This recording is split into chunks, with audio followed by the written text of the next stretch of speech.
Halo semuanya, welcome back to Official Home Selular bersama saya Ijay. Dan kali ini setelah lebaran kalian mau nyari HP di harga 5 jutaan sampai 7 jutaan.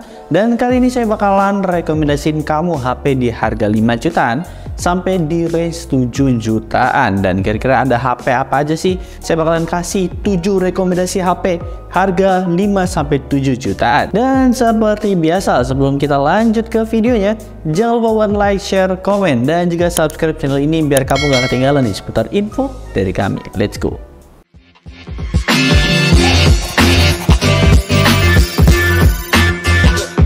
Apa sih perbedaannya? HP ini sih kelihatan worth it banget menurut saya pribadi. Official Complete Seluler.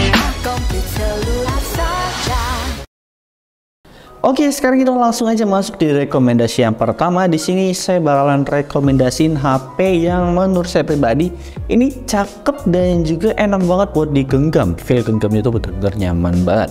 Ini adalah Samsung A54 yang dimana di layarnya udah dijamin manjain mata banget. Dapat di 6,4 inch Super AMOLED dan juga udah support di 120 Hz juga. Mungkin terbilang, mungkin beberapa orang bilang layarnya ini kecil, tapi mungkin buat kalian yang suka layarnya kecil, yang penting digenggam nyaman, gitu, nggak terlalu besar, nggak terlalu kecil, dan udah cukup aja. Di sini Samsung tuh bener-bener nyaman banget.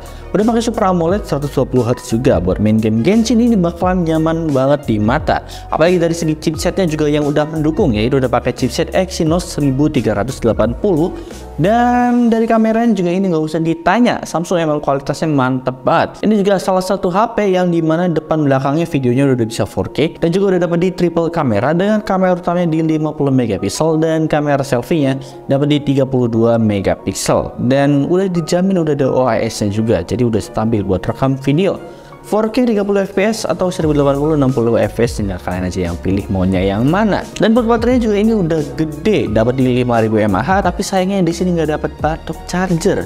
Tapi yang jelas buat fast charger sendiri dapat di 25 watt ya. Dan buat harganya sendiri di varian 8/128 GB nya dibanderol di harga 5.999.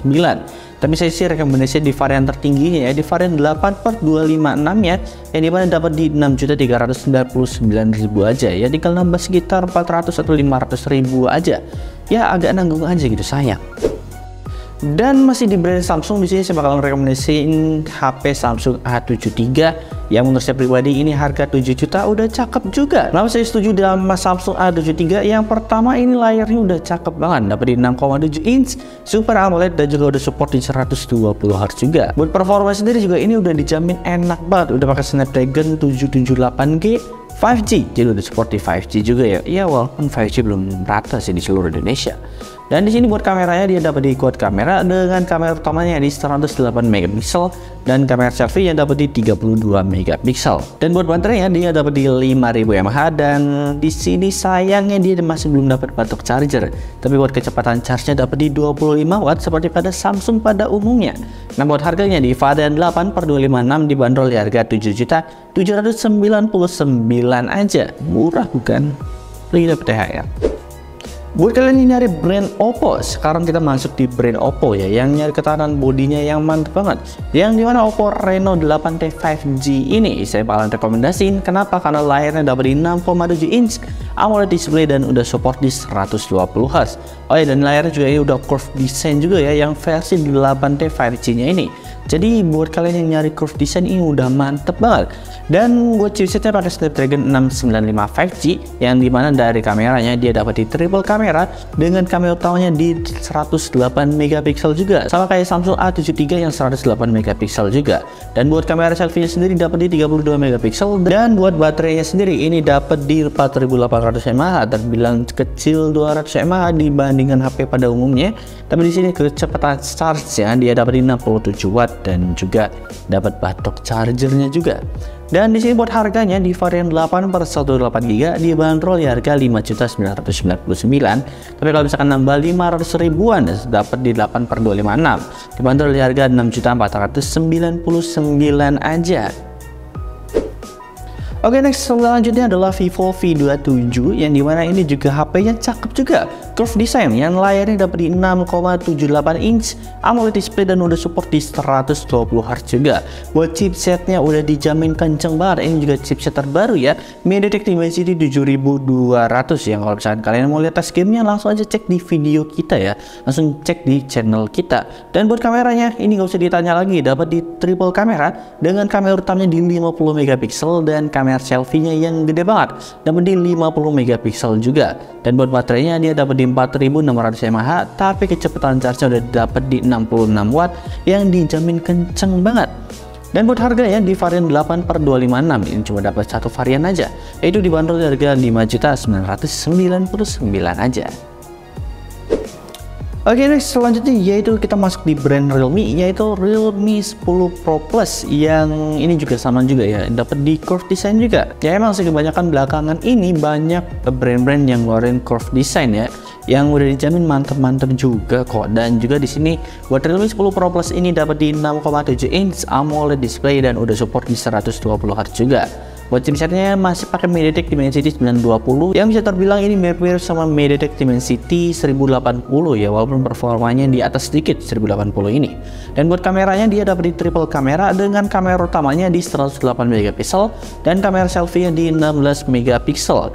Dan buat baterainya dia dapat di 5000 mAh dengan kecepatan charge-nya dapat di 33 watt. Dan buat harganya di varian 8/128GB dibanderol di harga 5.999 dan di varian 12/256 dibanderol di harga 6.999 aja.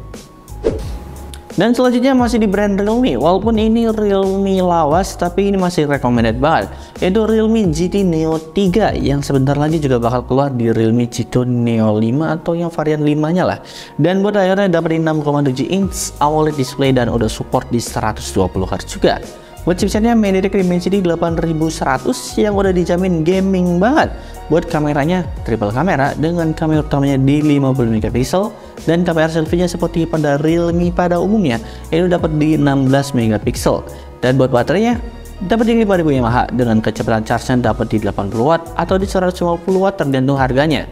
Yang buat di 80 watt ini dia dapat di harga 6.599 di varian 8/256. Tapi kalau misalkan kalian di varian 150 watt yaitu di 12/256 dibanderol di harga 7.699 aja.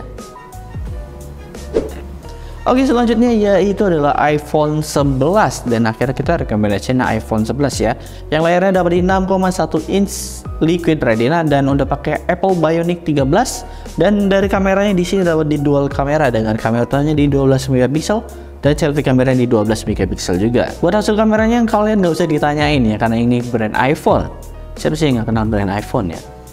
Dan buat baterainya dapat di 3110 mAh dan buat harganya ini juga lagi harga di 7 jutaan di varian 64 ya, dan harganya dibanderol dari harga 7.299 di varian 64 GB.